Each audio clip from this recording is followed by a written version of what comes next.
that is the work of that guard alignment that you were talking about, Kyle. Right, and those turnovers, now they're +6 here at the half, and we've seen over the last couple of games, the Lopes, they're going to force 25, 26, somewhere around there, but they were giving up 15 to 20 themselves, and on the season, they're averaging about 14 turnovers a game for the Lopes themselves, but tonight they're doing a really good job with those guards taking care of the basketball, and Lauda Pieta leads all scorers with 10. She had 10 points through the entire game a night ago, and she has shot the ball extremely well, 4 of 6 here through half number 1. And she has 2 of those 7 steals that are on the docket for the Lopes. She leads in scoring with 10. Taylor Caldwell also with a very nice game so far and 6 points. Nobody with more than 5 for the Texans. Well, speaking of the Spaniard from Barcelona, Paul Coro, our Lopes insider, got a chance recently to sit down with Lauda Pieta. They swing it around the horn left side for Pieta. Pieta goes away from the Balaguer screen, goes all the way in, puts it up off the jumper. It's a 2-point game. Here is Mayo, poked away, saved in the corner. Pieta throws it off Mayo, and now the referees confer GCU basketball. Hi, we're here with Lauda Pieta of the GCU women's basketball team, right on the spot where she's usually running point, bringing up the ball, and in this year's system, she's really shined for the Lopes because this defensive pressure system fits the kind of ball you love to do, right? Yes. What do you like about playing that full court intensity? I'm an aggressive player, so I like the aggressiveness, all like full court, and I love stealing the ball. That's my game. Yeah, you and Taylor Caldwell are 1-2 in the WAC for steals. What's your favorite kind of steal? Do you like picking in the passing lanes, or do you like sneaking up on somebody? I like the passing lanes because it gives me like easy layups, but I like be on the ball all the time, like high pressure and just steal the ball. 3 years ago, you made the decision to come from Barcelona, Spain, yes, to here with your friend Carla Balaguer. Why did you guys decide that GCU would be the right type of university to fit you? This program was a new program, and I was like so excited to like try to make history, like try to win the WAC, the first team in GCU win the WAC. So I was like, I guess I'm coming here. And what's basketball like growing up in Barcelona? You've been part of the national teams there and got to do a lot of things throughout Europe and in the World Championships. Yeah, it's different. Europe basketball is more like technique, like run plays all the time, and I feel like American basketball is just more contact, more like fast pace, like score quickly and all that. And it took me a little bit to like understand the game, but yeah, now I think I do. What do you think you guys are building in a program here because you guys have been so successful in this start already? Of course, we're building a family. I feel like we are a family, we support each other, and we're really close. And on court, we just like play basketball, be aggressive, and try to succeed every game. How do you like just going to school here and being in Phoenix, such a drastic change from home? Yeah, it's a little bit hot, to be honest, but it's good. I like it. I like the people here. They're really nice. And you're playing for a former point guard. How nice is that for a point guard to have a coach who played your position? Really nice. She helped me a lot. She gave me like some tips, and I think that's like a good point for me. Well, thanks for joining us, LP. Good luck the rest of the season. Thank you. As a kid, I always dreamed of being a Division I athlete.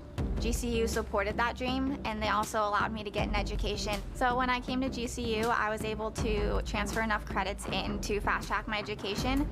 So I graduated in 3 years with a master's, and I did it debt-free because I had athletic and academic scholarships. I'm Mackenzie, and I earned my MBA from Grand Canyon University. There's thunder in all of us. Come find your purpose at Grand Canyon University. How can you describe Whataburger's honey barbecue chicken strip sandwich? The chicken just has a certain, you know, with the sauce. The sauce, it gives you a little bit of And the cheese, it's the exact right amount of... Whew, it's almost too hard to put into words.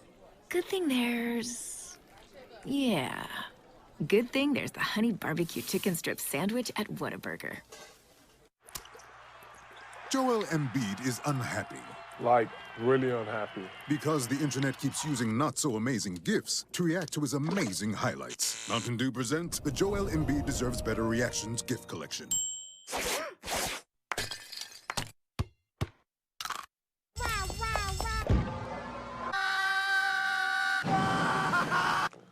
Now I'm so happy.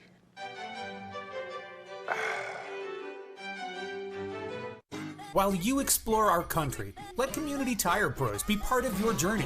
We're here to give everyone something to look forward to. Message us or schedule an appointment online at Community Tire Pros today. Tire Pros, we're here for you.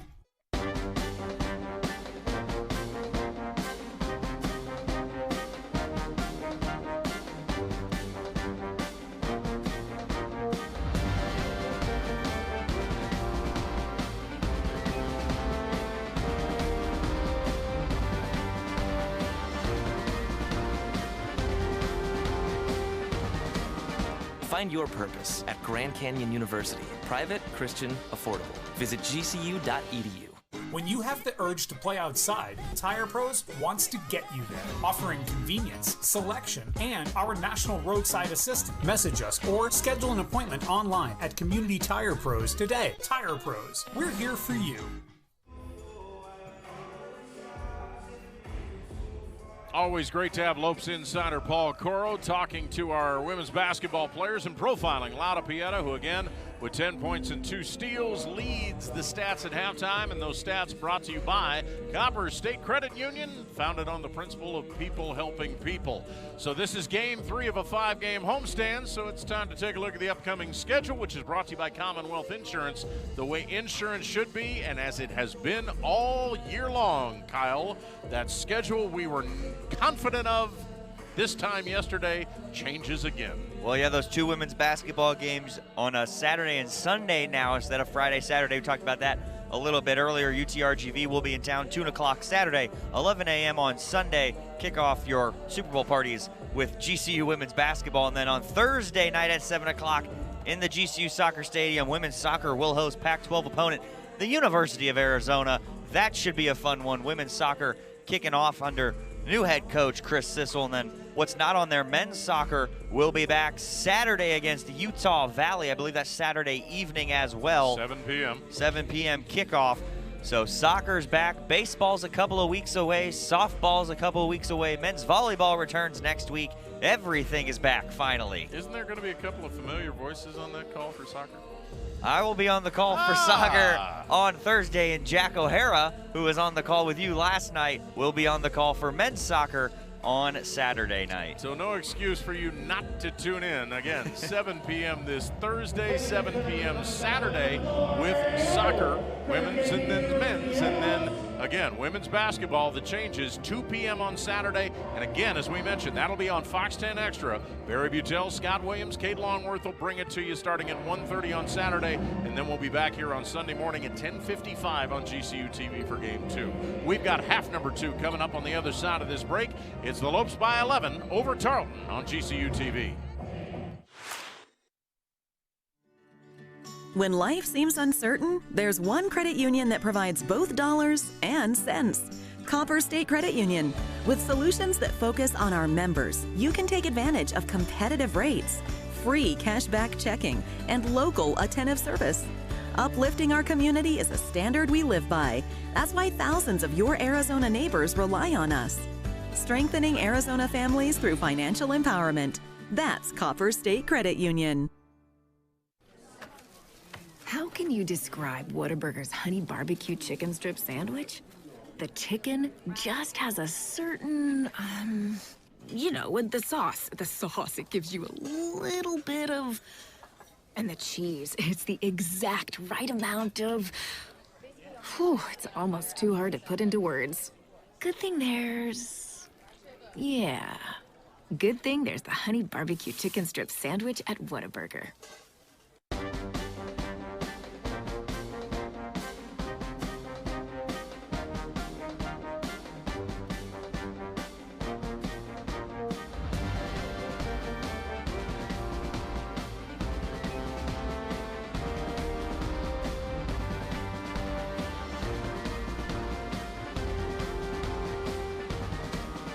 Find your purpose at Grand Canyon University. Private, Christian, affordable.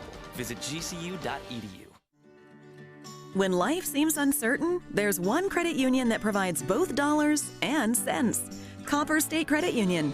With solutions that focus on our members, you can take advantage of competitive rates, free cashback checking, and local attentive service. Uplifting our community is a standard we live by. That's why thousands of your Arizona neighbors rely on us. Strengthening Arizona families through financial empowerment. That's Copper State Credit Union.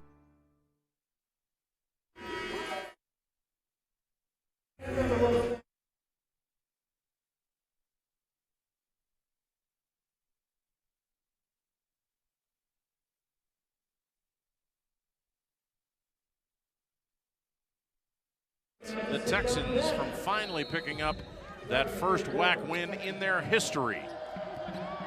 Texans will start off half number 2 with the basketball and an 11-point deficit. The only lead they had was 4-0, and then they gave up 14 unanswered points to the home team. Here's Cunningham off for Benson, sees daylight, moves inside, but Pieta made her change the shot, can't get it to go.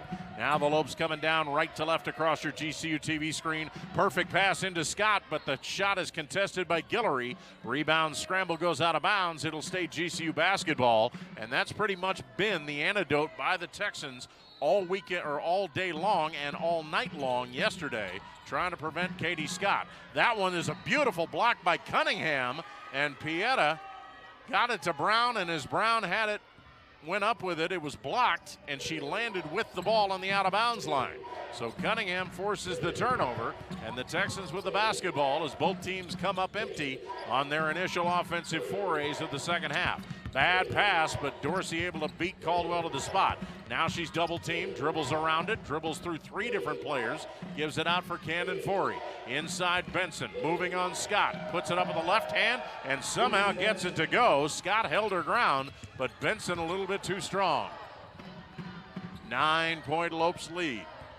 Even though they've had the double-digit lead since the first quarter, they've kind of been living dangerously the last 11 minutes or so. Inside Brown, almost travel. Throw it out for Scott. Scott driving on Cunningham, scoops it up, scoops it in, and that time it was Scott doing the muscling offensively, and she gets her 3rd field goal. Cunningham and Dorsey trying to break the press, and Cunningham thought about the pass to Forey at the free throw line, but a hand in her face by Brown forced the turnover on the traveling violation. So the Lopes with the same 5 that started the game: Pieta, Tiara Brown, Caldwell, Scott, and Jackson. Here's Pieta, stop at the free throw line. In the corner, here's Caldwell. High arching 3! Well, Kyle, as you talked about, the Lopes have looked much more comfortable from the three-point line than they have the last couple of games. And as a result, they're now 2 of 5. Caldwell with her first 3. She's got 9 points, and suddenly the Lopes have their largest lead of the night. Cunningham for Dorsey. Caldwell went for the steal, came up empty. Dorsey trying to make her pay, but the three-pointer won't go. Rebound down to the lap of the Lopes' Nana Jackson. Jackson streaking down the right side. Double teamed as she takes the dribble to the baseline. Out front for Scott, now Pieta. Pieta sees daylight, drives on Guillory, muscles it up, won't go. She goes down, no harm, no foul. Texans come down 5 on 4. Forey keeps on coming, waits for somebody to put a body on her, and by the time she does, she passes off to Cunningham, crashes into Nana Jackson. Offensive foul, Camden Forey. That's the 3rd time that Forey in this 2-game set has been whistled for the offensive foul on the pass-off. So now the Lopes with the basketball as Brown sets a screen for Taylor Caldwell. Skip pass for Pieta. Pieta wants to get it to Brown, but Forey right there with her. Out front is Jackson with 10 on the Lopes shot clock. Caldwell start to drive, wanted the shot but fumbled the ball. Gets it back, now she wants the shot, but that one's off to the right from about 14 feet. Cunningham with the rebound all to her lonesome.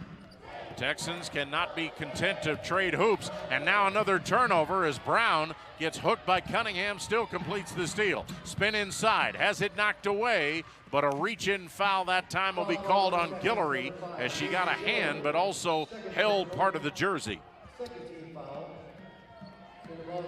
Two team fouls on the Texans as Guillory and Cunningham head to the bench. Replaced by J.C. Morton, as well as Marissa Escamilla. Escamilla covering Tiara Brown as she gets the inbounds pass. Now for Scott. Scott outside the arc. Caldwell waiting for Brown to move and set a screen. Now they give it to her on the pick and roll. Wasn't expecting the pass. Somehow Pieta able to tap dance on the baseline, save it to Jackson, and Jackson will drive to the lane and score it off the glass. Well, it's not always pretty, but the Lopes are certainly being effective, and they've started off this second quarter with a big run. Three-pointer missed by Dorsey. Scramble for the loose ball. Jackson's got it, but Jackson now holding her knee as she collides with Dorsey. And suddenly this GCU arena has gone quiet. Injured player for the Lopes, 19, Jackson. Jackson now trying to walk it off. I think it may have just been something as simple as a collision of patellas. But Molly Miller is going to get Jackson out of there. Tiana Brown will check in, and Miller going all the way to midcourt to make sure that the grad student from Oakland is okay, and she's going to help her to the bench. Yeah, knee to knee, never fun. That one hurts, and we hope Nana Jackson, we hope that's all it is, and that she'll be back very soon. Well, at this point, it looks like they may take her straight to the locker room. They are. So as soon as we get any kind of a report on Jackson, we will keep you updated. Caldwell on the drive, and going down now is one of the Texans. That was a push off and an offensive foul on Caldwell, who actually pushed off on Dorsey. But it was Camden Forey who wound up on the ground. So both teams exchange collisions, and the Texans with the basketball with some work to do. Morton in the corner, and that's one way to get it started as Morton buries the tray. And a timeout is going to be called by Misty Wilson and Tarleton State. It'll be a 30-second time pit here with exactly 4 minutes elapsed in this second half. And the Lopes lead, which was 16 just a moment ago, now down to 13. And that was a very timely three by J.C. Morton, but Tarleton continues to fire away from behind the arc. They're only 3 of 13, though. The Lopes, conversely, 2 of 5. And that's also contributed not just to the 23% shooting from behind the arc for Tarleton, but the fact that they're only shooting 32% on the game. And the Lopes have continued to take them out of their offense. That was one of the few really rhythm shots that the Texans have had. Yeah, I think Tarleton State's just trying to get up any shot that they can, as they have struggled tonight to get the ball across half court without a tipped ball, a bad pass, or 2 Lopes on one player, you know, double teaming.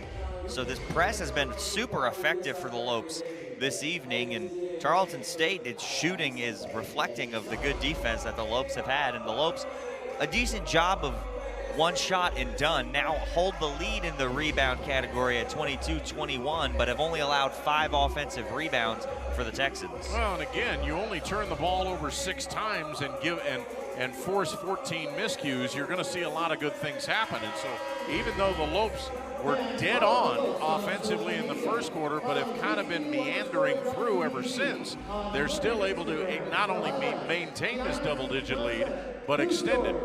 And they've had a lot of different contributors, from Lauda Pieta's 10, Taylor Caldwell's now got 9, Katie Scott with 6.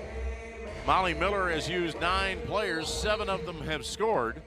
And of course, as far as forcing turnovers and steals, they've all been contributing.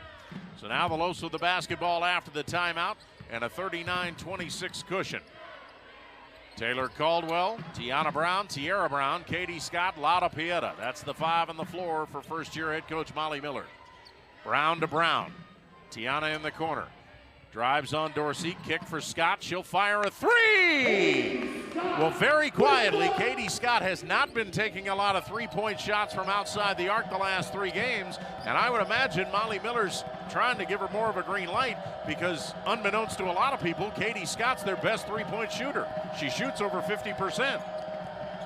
Dorsey out front, sheds the defender Pieta, but the three-pointer's short. Benson takes the rebound away from Scott, moves to the hoop and scores. Nice play by Lucy Benson. And now a whistle, and a technical foul is going to be called on Misty Wilson. Wilson has not been happy throughout most of the last couple of minutes following those two collisions that happened on the opposite sides of the floor. And finally, lead official Anita Ortega had it. So Scott will head to the line to try and get into double figures and can't do it on the first free throw. Was that indeed on Misty Wilson, or was that on one of the assistants over there? Because I saw a couple assistants jump up and cheer, maybe one of those bench warning technicals.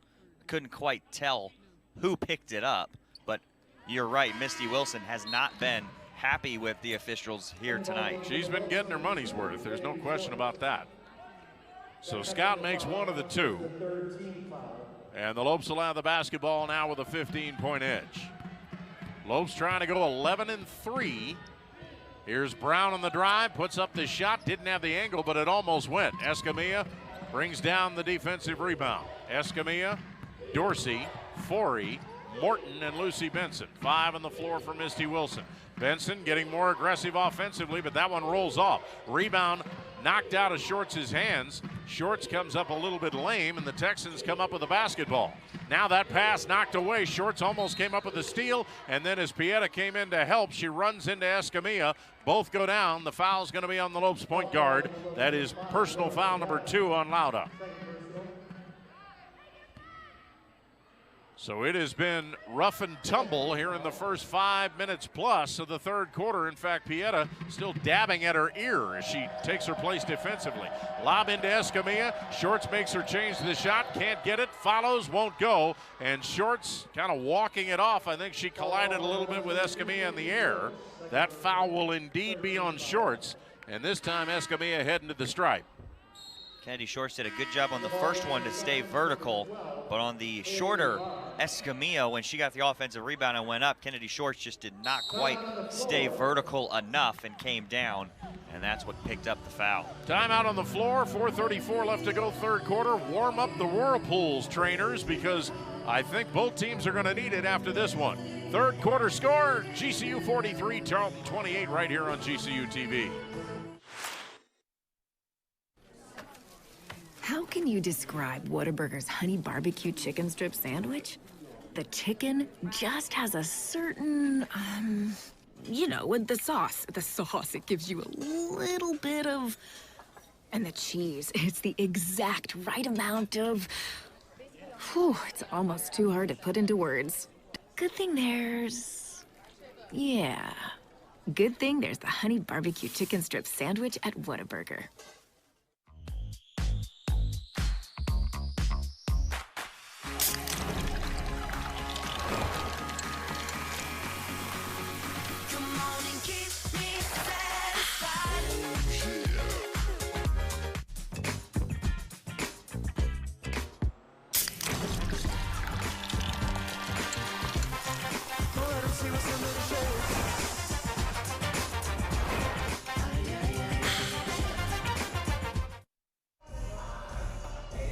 Are you looking for the right place to help advance your education? GCU has all the right tools and programs to help you find your purpose. For more information on what Grand Canyon University has to offer or to enroll, visit gcu.edu.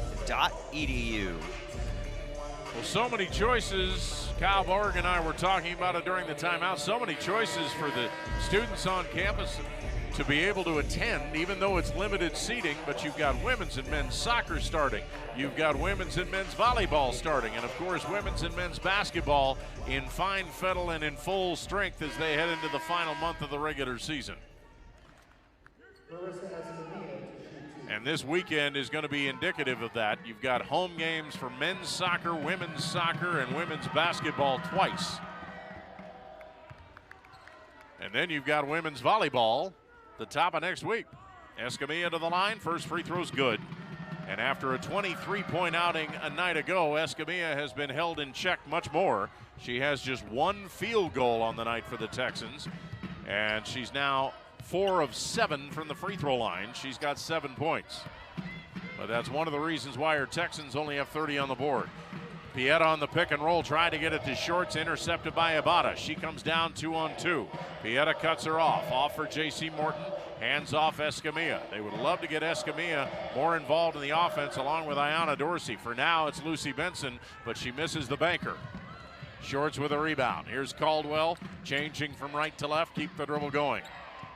She'll drive on Dorsey, puts it up off the glass, too hard. And Benson, again, much more active in this third quarter, comes down with the defensive board. That is now 9 rebounds for Benson to go along with 6 points. Haley Ibarra with the ball out front.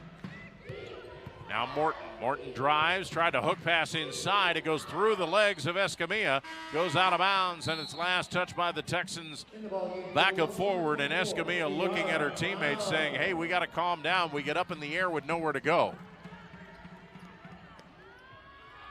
Got to play off of 2 feet on the drive. You can't go jumping around. That causes charges and turnovers, bad passes, and everything that we've seen from Tarleton State that the Lopes have done a good job of forcing them into. Texans were able to get away with that a lot more last night, but the Lopes have really done a good job defensively in shoring up those holes in the defense from a night ago. Lopes with the basketball, up 13. We near the 3-minute mark of the third quarter. Caldwell spinning in the lane, kicks for Tiana Brown. She'll fire a 3, that's too hard. Rebound, tip to the side, and Lucy Benson again comes up with it. Dorsey in for Escamilla. Drive on Pieta, knock her down, put it up, shot won't go. Rebound Scott, and then Escamilla going over the top to tie her up. And they will call a held ball, so the Texans will keep possession. And Molly Miller taking advantage of the stop in play to go to her bench. Nana Jackson, Kennedy Shorts, back in. Scott and Caldwell will get a breather at the 2:58 mark.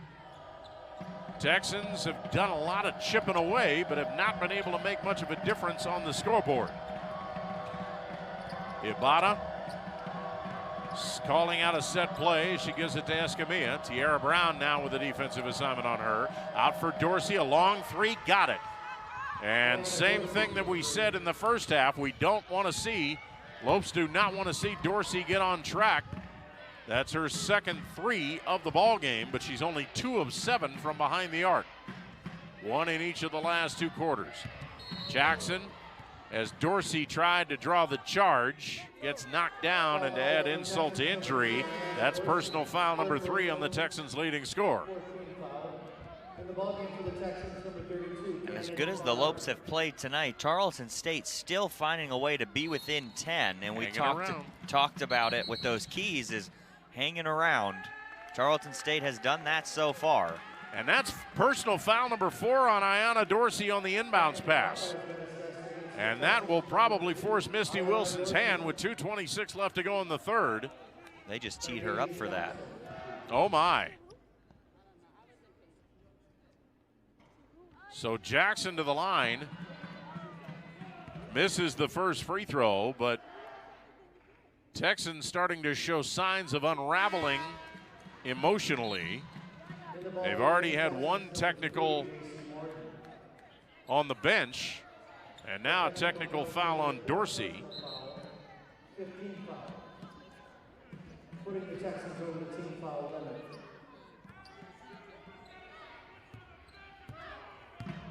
So both free throws missed, and the Lopes continuing to just give the Texans chances to stay in it, although Brown changes some of that with the open jumper from about 15 feet. Only the second field goal of the night for the freshman from Spanaway. Pass to midcourt for Forey. Now here's Benson. Benson drive in the lane. Brown right with her, so she'll back it out. 2-minute mark of the third quarter. Lob for Escamilla. Covered by Pieta. They get it back out front for Ibata. Shot clock at 11. Morton again the lob. This time it's on the money, and Escamilla has nobody between her and the basket. They have been working all night to get that to work like it did last night. Jackson, can she save it? No. Unforced error as Pieta put too much mustard on the pass. And the Lopes getting a little sloppy here. Even though it's a 10-point lead, Texans still with life. So here's Ibarra being bothered by Jackson in the backcourt. Off for Benson. Benson now with some room as she'll cross the midcourt line. Hand it back to Haley Ibarra. Ibarra covered by Jackson as she goes to the left side. Shot clock at 14. Morton, quick catch and shoot. Three-pointer short. Brown all by her lonesome for the defensive board. That's Tierra's 4th rebound of the evening. Jackson out for Tiana Brown. They swing it in the corner for Lauda Pieta. Caldwell gets up off the bench. She'll check in next time it's dead. That shot is an air ball. Benson able to save, scramble for the rebound. And the Texans have it as we're under a minute. And the Texans with a chance to make this single digits. The Lopes trap just a step late there, and Tierra Brown picks up the foul. That's her 3rd. The Lopes had a foul to give. And Brown becomes the first Lope to hit the 3-foul plateau, which is good news for Molly Miller. Carla Balagay is going to check in. Are they going to let her check in? She wasn't at press row, and Misty Wilson saying, how is that allowed? Well, that shouldn't be allowed. Correct. Tierra Brown will check out. It's the second time that's kind of happened at Tarleton State. It happened in that first quarter with the jump ball confusion. Texans have the basketball, trailing by 10. Pass inside, Shorts gets a hand on it, then knocks it off of Escamilla. Both of them go down as Escamilla somersaults over Kennedy Shorts, and they're going to call a foul on Shorts. That does put the Lopes over the limit. Shorts joins Brown at the 3-foul plateau.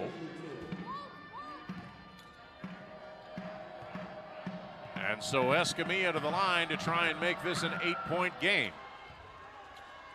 Again, a dangerous time of the game for the Lopes. They just have not been able to do more than put the foot on the proverbial neck of Tarleton. So it's down to an 8-point game. Keep in mind the Texans have not been closer than this, 8 points, since the first quarter. But the Lopes could use a little mini rally here to get some extra cushion. Pieta in the front court as we move towards a half a minute. Scott over the top. Balagay had it, and then it's knocked into Escamilla's hands. Balagay will tie her up, and the possession arrow will keep it on this side of the floor. No reset on the shot clock, so 30.2 seconds left to go in the quarter. 18 for the Lopes to get a shot off. Lob out front for Balagay. Now for Jackson. Fumbles, gets it back. Lopes going to the half-court set. Jackson's just going to take the shot over the top. Three-pointer won't go. Pieta saves the rebound, goes to Forey. Now it's Tarleton who can go for the final shot. Shot clock is off. Game clock at 12 seconds. Forey holds out 2 fingers to set a set play. Clock at 4, now 3. Benson sees it, drives on Balagay, has it knocked out of her hands. Whistle, foul. Katie Scott picks up her 3rd. And it was just 2 minutes ago we were saying that the Lopes have not had foul trouble. Suddenly they do with 1.9 seconds left to go in quarter number 3. Brown, Scott, Shorts, all with 3. And it's all 3 of their bigs, too, that play down low in the paint there, Jim. And you can credit some of that to the lady at the line, Lucy Benson, who has really taken it upon herself in this 3rd quarter to get more aggressive in the paint on both sides of the floor. First free throw is not good. Next free throw, too hard. Scott has it, and she'll throw a length of the court shot that will not be close. And the Lopes lead, which at one point, midway through the 3rd quarter was 16, has been cut in half. End of 3 here at GCU Arena. Not done with this WAC doubleheader yet, and not decided with the outcome. It's GCU 45, Tarleton 37. David here for more coverage of Lopes women's basketball on GCU TV. Grand Canyon University, a Christian university, is one of the largest and fastest growing universities in the country. GCU offers 270 dynamic academic programs with modern apartment-style living, classrooms, labs, restaurants, and more. Located in beautiful Phoenix, Arizona, GCU's vibrant community and expansive campus is ranked top 20 for best college campuses in America.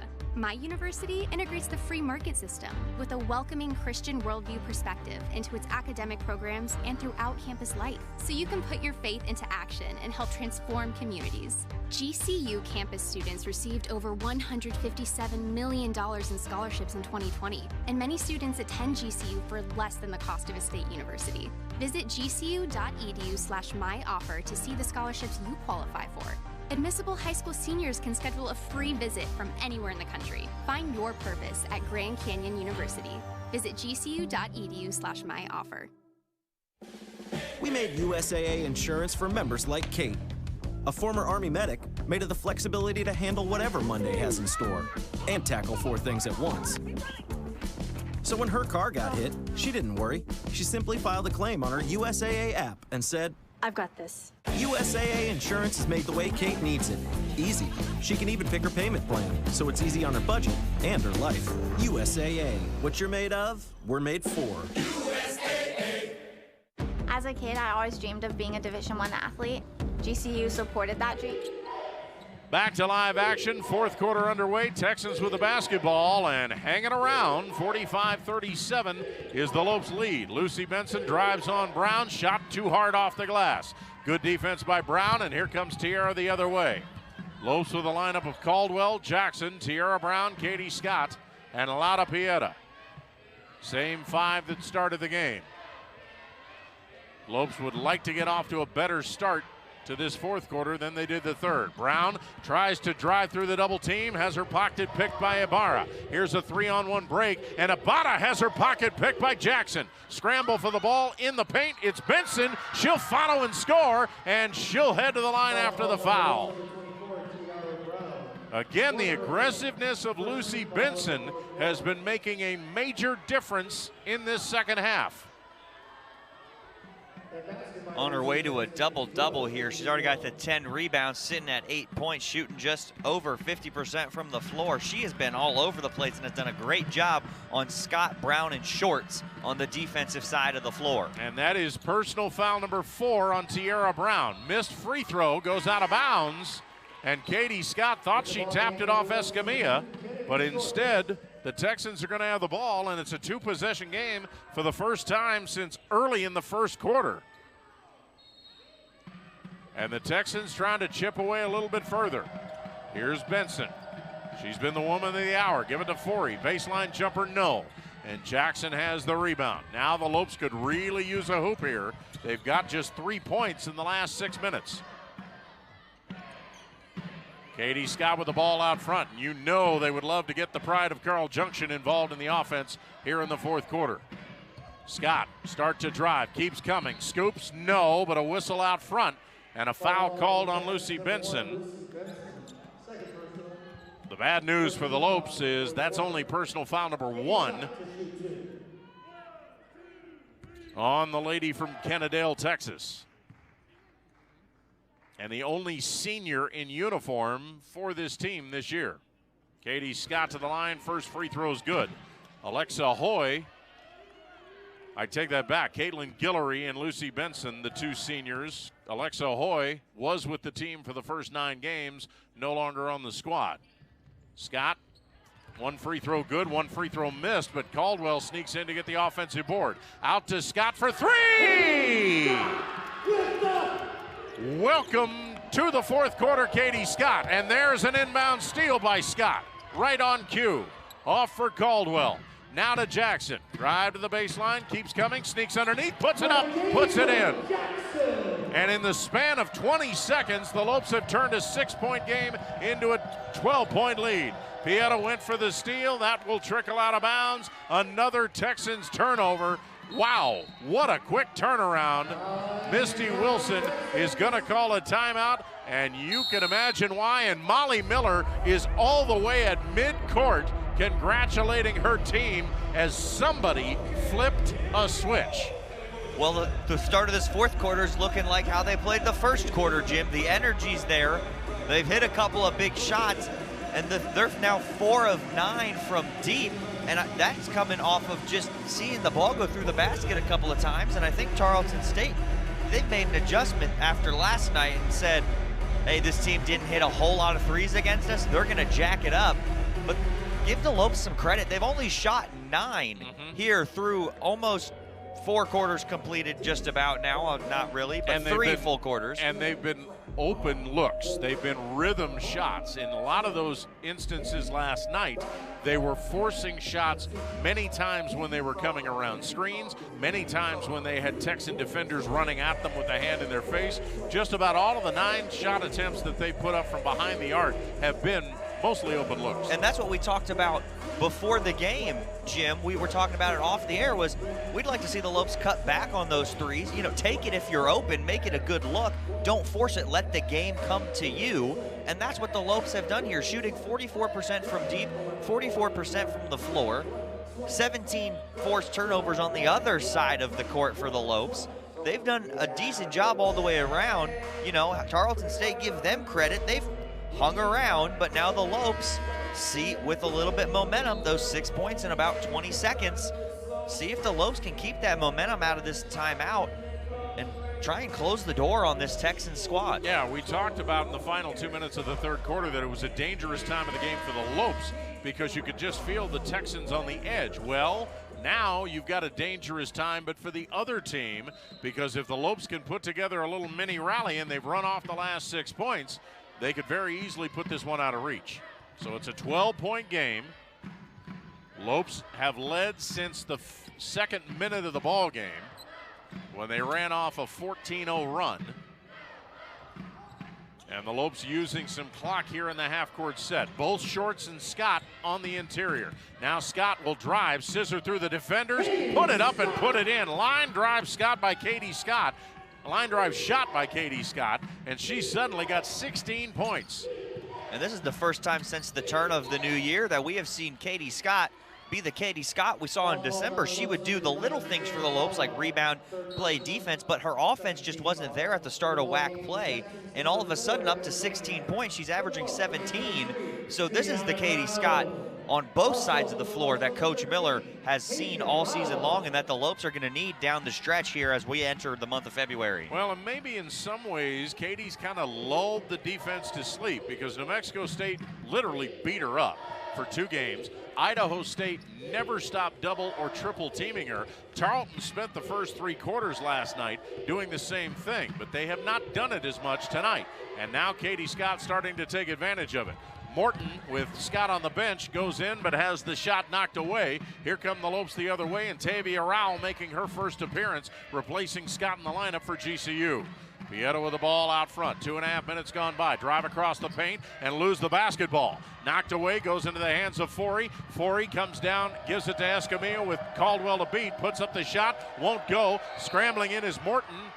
Tried to put up the follow, and it's knocked out of her hands, but a whistle and a foul. And Brown and Shorts now officially in foul trouble as Shorts picks up her 4th. Brown is already on the Lopes bench, and Shorts heading that way.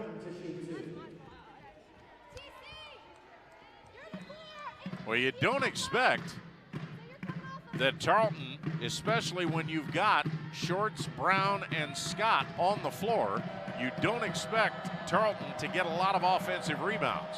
But Lucy Benson has kind of inspired this Texans team, and out of their 32 rebounds, 11 of them are on the offensive end. And it's why right now J.C. Morton's at the free throw line, misses one, makes one. And that stops the 8-0 run by the Lopes. It's 53-40. Lopes really only need about 4 or 5 defensive stops to put this game on ice. But that has been a tough task. Caldwell from 16, that's off the mark. Escamilla able to outmaneuver Tavia Rowell for the board. Still a lot of time left to play. 7 minutes and lessening. Escamilla inside, off balance jumper, no. Goes out to Cunningham, puts it up from the free throw line, short. And Scott has the rebound. Caldwell down the right side, and now the Lopes go into the half-court set. Scott waiting for people to start moving. Gets it off for Taylor Caldwell. They keep Scott on the high post for the moment. Comes over to set a screen for Caldwell with 12 on the shot clock. Brown looks in, can't get it to Scott, give it to Caldwell. Fire a three! Taylor Caldwell has been the hot hand from the perimeter in this second half. That's her second tray. She's 2 for 3 from behind the arc. Ibarra scrambling in, sees Scott, doesn't want any part of her, give it out to Escamilla. Her three-pointer won't go. Rebound controlled by J.C. Morton, took it away from Rao. Give it to Ibarra, fire a three, too hard. Tarleton stone cold from behind the arc, but they keep firing away. Tarleton has gone without a field goal now for over 3 minutes. Forey, low block, Escamilla stripped away. Weak side help by Caldwell, forced the steal. Rowell down the left side, has it poked away, but she'll retrieve. Now give it to Scott. Texans taking a look at the scoreboard, realizing they're starting to run out of time. Now Caldwell, as she started to throw the pass, Molly Miller did not like the offensive flow, and she will call a 30-second timeout, so we will keep it here. With 5:28 left, and the Lopes, after seeing their 16-point lead evaporate down to 6, they've got it back up, courtesy of a 12-2 run. And so the Lopes with a 16-point edge and threatening to put this game out of reach. And this is traditionally, at least this year for the Texans, where they start to kind of ebb and flow and run out of gas. They normally have had hot starts, and then when they get out to an early lead, they tend to kind of lose steam in the latter 2 quarters. This is also where we tend to see the Lopes and that run out of gas effect on opponents. This is where the Lopes tend to pick it back up, and we've seen it here early. See if they can hang on and advance this lead up higher than they have it right now at 16. Shot clock at 12 as Pieta dribbles out front, picked up by Cunningham in a switch. Pieta looking for Scott, who was alone for a moment. Give it to Caldwell. Shot clock at 3. There's Scott. Somehow gets the pass and gets the shot as she spun around and threw it with the opposite hand. 18 points for the pride of Missouri. And the reigning Missouri Gatorade Player of the Year, Katie Scott. 18 points, and that's the difference on the scoreboard at the midpoint of the 4th quarter. Forey, lob for Cunningham. Too low. Has to get it out front for Morton. Drive the baseline. Tried to throw it for Cunningham, but threw it off her leg out of bounds.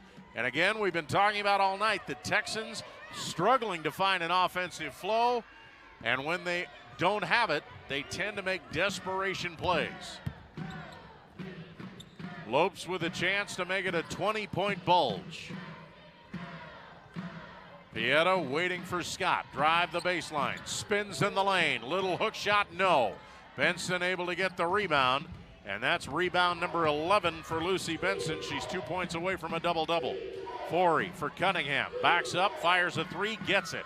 And Cunningham, who came into the game shooting 43% from behind the arc, finally able to find the range. So Cunningham with 8 points. She's 2 of 4. Make that 2 of 5 from 3-point range. Pieta, the drive, the scoop, the score. LP, first scoring of the second half. 60-43, and the Lopes more than content to trade buckets with the visitors. Dorsey scrambling, scooping, falling, getting fouled, and heading to the line with 3:57 left. So Caldwell will pick up the foul, and Molly Miller right now kind of tap dancing. Caldwell, Brown, and Shorts with 4 apiece. Scott with 3. And Tiara Brown will come in to replace Scott. So Caldwell and Brown staying on the floor with 4 fouls. That's the 14th foul for GCU. 1 more and the Texans will be in the bonus. So here's Dorsey out front, working on Jackson. Dribble drive, scoops it for Benson. She'll put it up from the baseline. That rolls around, won't go. And nobody wearing purple underneath for the offensive board. Jackson going to take it coast to coast and then falls down. That'll be a traveling violation. And that's actually good news because the way she went down was a little scary. You were afraid she might have turned an ankle, especially after she banged knees and had to limp off the court earlier in the game, but she's okay. Texans with the ball as Ibata breaks the press. But time very much a factor now for the Texans, in danger of falling to 0-6 in WAC play. Dorsey on the drive, can't get the shot to go. Draws the foul, that'll be on Lauda Pieta, that's 3. And Dorsey, who has been held in check tonight by the Lopes defense, will head to the line. Only 2 of 7 from the field, and every single one of those from three-point range. Dorsey, who normally averages nearly 14 a game, currently with 8. She's 2 for 2 from the line, but both of those coming way back early in the ball game. Again, UTRGV was supposed to be Friday and Saturday to wind up the homestand. Now will be Saturday afternoon and Sunday morning. 2 p.m. tip-off Saturday. We'll be on the air on Fox 10 Extra with Barry Butel, Scott Williams, and Kate Longworth starting at 1:30. And then we'll be on the air here on GCU TV Sunday morning at 10:55 with the pregame show, as the Lopes will try to inch closer to the top of the WAC. Dorsey makes them both. So Dorsey now the second Texan in double figures with 10. Escamilla has 11. But a stark contrast to last night when they had a combined 36 points. Tiara Brown with the ball at the 3:15 mark. Cross court for Piera. Square and fire for 3 off the mark. Pieta went all the way across the court to try and get that offensive board. Good hustle, just wasn't rewarded for it. Forey for Cunningham, now for Ibata. 3 minutes and counting. Here's a lob over the top. Escamilla gets it, puts it up. Count if it goes, it won't. Texans bench all over, screaming to have that shot fall. Doesn't get it to go. Jackson with the foul. Texans in the bonus. Escamilla to the line where she is 5 of 8.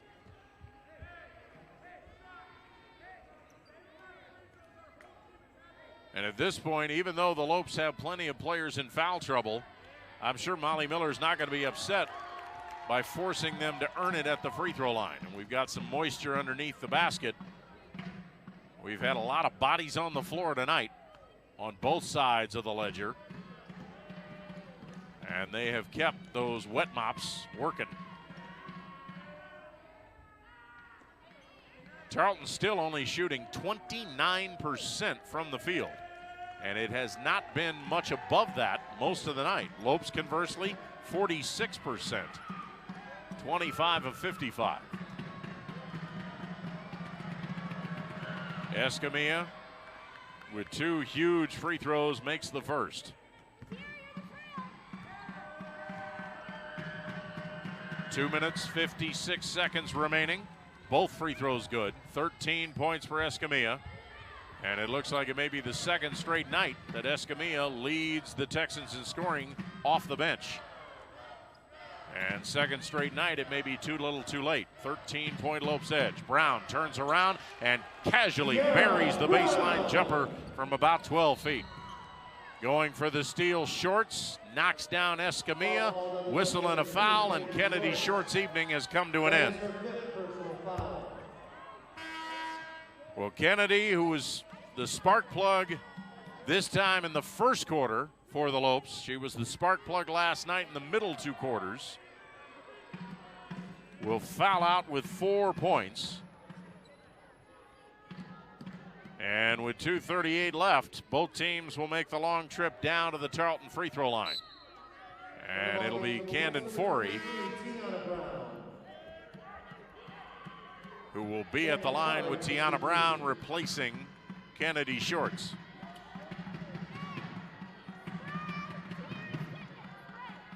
And the only thing that Molly Miller probably didn't appreciate, I'm sure she appreciated the hustle points from Kennedy Shorts, but you certainly, when you've got a team almost down and out, you don't want to commit a foul 80 feet away from the opposing basket and stop the clock. Forey's first free throw's good. And the Texans slowly inching towards making this a 4-possession game. They have not been closer than 6 since the first 4 minutes of the game. Both free throws good, 62-49. Now the Lopes need to use some clock and take care of the basketball. 2.5 minutes left as Caldwell stops the dribble. Pieta, open lane, all the way to the hoop for two. Defensive breakdown. LP took advantage of it, and now Tiara Brown forces the turnover as Escamilla tried to get it in. Brown slapped the ball back to her, and Escamilla touched it when she was out of bounds. And that might just be enough to end the suspense. So Caldwell to inbound to Scott. Right back underneath for Caldwell, and TC will lay it up and in, and that should do it. 17-point Lopes lead, and now another backcourt foul. Take your pick, Caldwell or Brown, either one is fouled out. That is her 5th personal foul. That'll be on TC. I want to say that one was for the missed offensive foul call on the drive on the last possession that Coach Wilson was talking about before that beautiful play from Katie Scott, which that might be player of the year for GCU women's basketball, because that on the inbound to catch that going off 1 foot, 2 hands, fading away, and then fire a laser to Taylor Caldwell, who hits the reverse lay-in. That one had me up out of my seat. That was impressive. Both free throws good by Dorsey. 12 points for Dorsey. I'm gonna throw that one in there. WAC play of the week. Wow. Let's put that out there now. You're just trying to get social media clicks, aren't you? Something like, I don't know, maybe, but hey, I'm gonna throw that out there if the WAC's listening. WAC play of the week. Tiana Brown, the drive, 9 on the shot clock. Lopes using clock. Pieta, they dare her to take the 3, and she does it anyway. 17 points for LP, and the Lopes have equaled their largest lead again with 1:38 left. So the Texans are going to head to Stephenville unhappy as Scott, can she complete the steal as she crashes in to Emily Cunningham. That'll be a loose ball foul on Cunningham. And remember, Scott has had kind of a rough homestand as far as getting knocked around in the lower half of her body. So the foul's on Cunningham. That's only team foul number 2. So the Lopes will inbound at midcourt. So the Lopes with a much-needed sweep in WAC play, not just to go to 3-1 in WAC play, but also to kind of restore some of the confidence after losing 2 out of 3 to New Mexico State and Idaho State. 2 very good teams in their own right. Scott backs away for 3, that's short. Rebound down to the lap of Forey, but only 1:13 left to go. Forey will dribble around Tiara Brown. Here's Escamilla. Escamilla driving on Scott, knocked away by Jackson. Back to Escamilla. 1 minute left to go. Try to get it inside for Cunningham, and it's Tiana Brown with the steal. And then she and Forey meeting at midcourt, both winding up on the floor. Forey went for the steal, instead comes up with a foul, and once again, a foul to give. But you can give the Lopes back the ball, and I think Molly Miller wants to make sure nobody gets hurt in this on her frontliners. So Carla Balagay comes in. Katie Scott's night is over. Pieta just wants to run some clock, and why not? 44 seconds left to go. Lopes getting ready for UTRGV, and that'll be a tough tussle, even though the Vaqueros have yet to play a conference game. Yep, the pandemic. Dorsey throws it up in desperation, gets it to go. It'll count. She's fouled. And that'll be on Tiana Brown. So Dorsey, who wasn't anywhere close to her season average, has exceeded it here in this 4th quarter. 3-point play completed. She's 5 for 5 from the line here in this 4th quarter. And now with 15 points, leading the way. So about a half a second difference between the shot clock and the game clock, and so the Lopes are going to be more than content to just take the foot off the pedal. And the Texans, obviously, with no reason not to concede.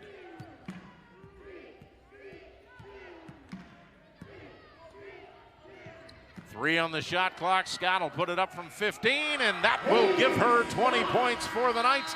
And that will give the Lopes a finishing 17-point cushion.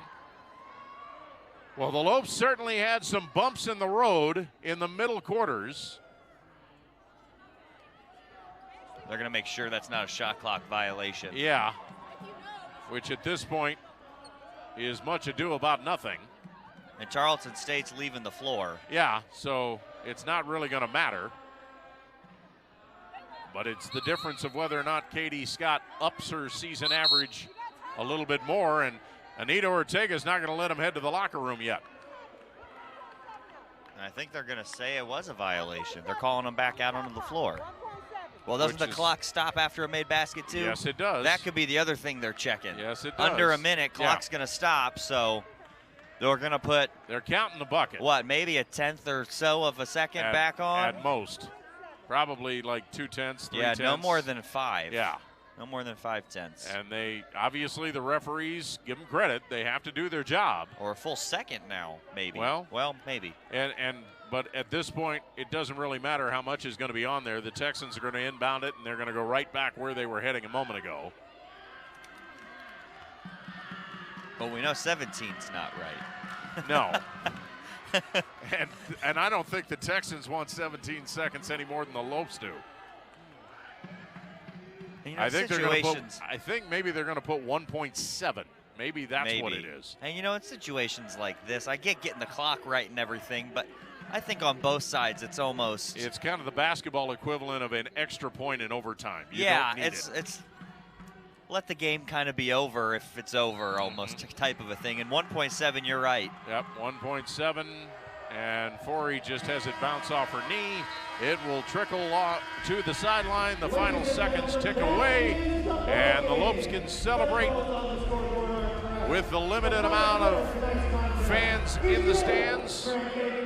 But they will do their customary lap around the court, waving in appreciation and celebrating their 11th win in 14 games in 2020-2021.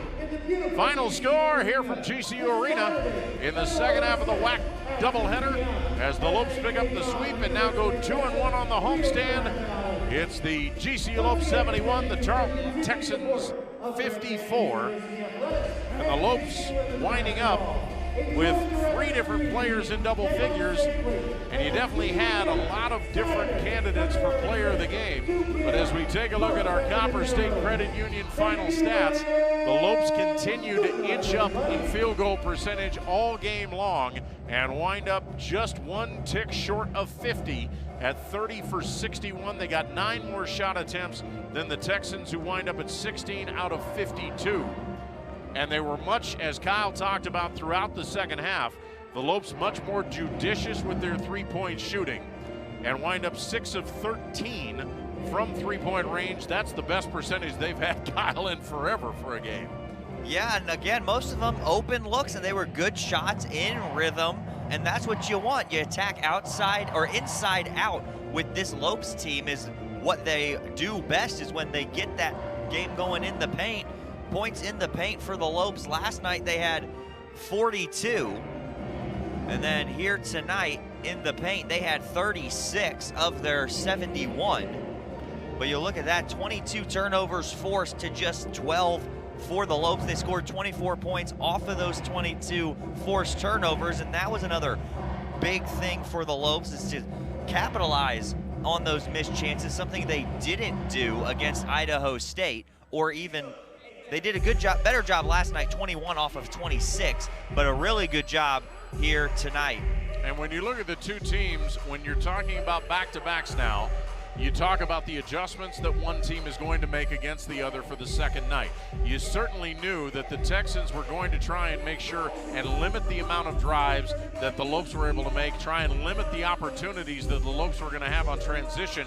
They didn't really accomplish that. You look at the other side and the fact that the combined the duo of Escamilla and Dorsey scored 36 points a night ago. Yes, they wound up being the two leading scorers tonight, but their combined 29 points, much less effective a night later.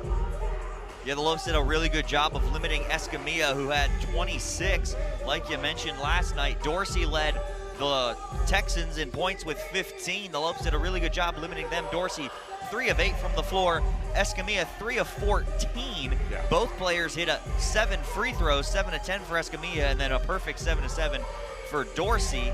But you like to see out of the Lopes, Katie Scott got back on track, and she is tonight's GCU player of the game. 20 points on 8 of 12 shooting, 4 rebounds for her, and 2 of 4 from deep, 2 of 4 from the free throw line. And that's the Katie Scott that we know on the offensive end. She played a heck of a defensive game as well. And credit Katie Scott, since January started in WAC play, she has been beat up, but she has powered through it. And I think tonight showed that she has finally kind of gotten the adjustment down to that physical style of play. She battled through it, and again, fourth quarter, Katie Scott time, she showed it and did a really good job of that here tonight. And yeah, half of her 20 points coming in that final 10 minutes. And when we talk about steals for the Lopes, they had 12 steals, and we've kind of come to expect that the Lopes are going to have double-digit steals because they are so effective with the transition game. But I think you also, when you go back to the player of the game, you look at the fact that Katie Scott had 3 of those steals, which may not be a large total, but every single one of those steals, you can remember them because she really was there when they needed her. They were steals down the stretch in the third and fourth quarter. Some of them were inbound steals at midcourt when nobody thought she would be able to make up the ground. And those are the kinds of things that you don't expect from a freshman, whether she's the Missouri Gatorade Player of the Year or not. Those are the kinds of things that make people so excited about the freshman class for the Lopes, namely Katie Scott and Tiara Brown. Yeah, and Katie Scott averages almost 2 steals a game on the season, had 3 here tonight. And then you mentioned Brown, she had a nice night, fouled out again, but she had 6 points, just 4 rebounds, and only the 1 steal. But last night she had 3 steals of her own, so 4 steals in 2 games. And she flies all over the place on the defensive end. She's very athletic, and she does a great job of playing that 4 spot for the Lopes when she's in the game. A couple honorable mentions: Piera had 17 points on 7 of 12 shooting, and then Taylor Caldwell 14 points on 6 of 14 shooting with a pair of 3s. And then the rest of the players pretty much average scoring, nice low numbers, but they came at big time for the Lopes. Yeah, Lopes with 20 from Scott, 17 from Pieta, 14 from Caldwell, and then on the other side, Ayanna Dorsey with 15 and Escamilla with 13. So the Texans fall to 4-12 overall, still looking for their first win in conference play. They're 0-6.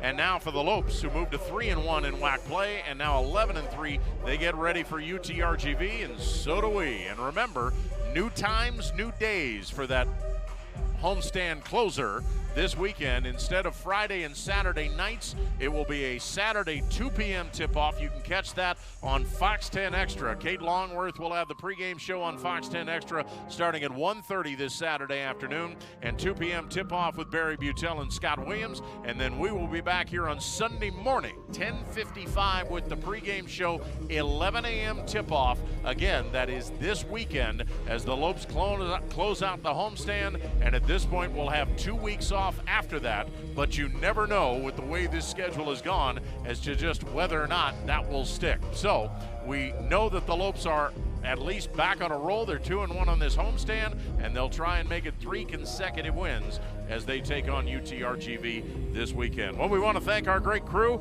Andrew Rangel and Montana Lambden. Rangel on the bringing you the sights and sounds, and Montana Lambden with the great graphics. Our producer tonight, Diana Johnson, her first time in the basketball chair. Congratulations, great job, Diana. And as always, Travis Fleming doing a wonderful job of directing. And of course, we want to tip our hats to our great sports information director and department here at GCU, led by Josh Hauser. And for women's basketball, we want to give a big thank you all season long to Sierra Smith. So I want to thank also my partner in crime, Kyle Borg.